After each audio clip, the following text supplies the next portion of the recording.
আল কোরআনের আইন ব্যতীত, আল কোরআনের শাসন ব্যতীত, আল কোরআনের রাজ প্রতিষ্ঠিত হওয়া ব্যতীত এই সমাজে, এই রাষ্ট্রে, এই দুনিয়াতে কোথাও শান্তি প্রতিষ্ঠিত করা সম্ভব নয়। প্রিয় ভাইরা, আজকে আপনারা যারা এখানে এসেছেন, এখান থেকে যাওয়ার পরে আপনাদেরকেও বলা হবে, ও জামাতের প্রোগ্রামে গেছো, দেখছি তো, আচ্ছা ঠিক আছে, সামনে দেখা যাবে কি হয়।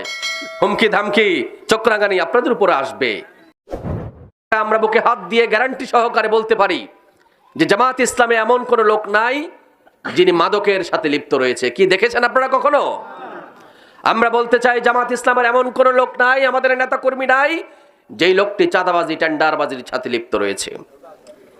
আমরা বলতে চাই জামাত ইসলামে এমন একজন লোকও খুঁজে পাওয়া যাবে না যেই লোকটি আপনার এলাকায় সালিশ করে বাণিজ্য করেছে, টাকা নিয়েছে। আছে কিনা? আমরা বলতে চাই জামাত ইসলামে এমন একজন লোক খুঁজে পাওয়া যাবে না যেই লোকটি আপনি বিপদে পড়েছেন, আপনি অসহায়ত্ব প্রকাশ করেছেন, আপনার এই বিপদের সুযোগে, অসহায়ত্বের সুযোগে আপনাকে জিম্মি করে আপনার কাছ থেকে অর্থ হাতিয়ে নিয়েছে।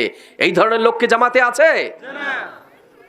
প্রিয় ভাইরা, আমরা সেই ধরনের লোকদের হাতে এই সমাজের নেতৃত্ব তুলে দিতে চাই। কি বলেন, ঠিক কিনা? আজকে অতীতে আমরা দেখেছি এই সমাজের নেতৃত্ব দিয়েছে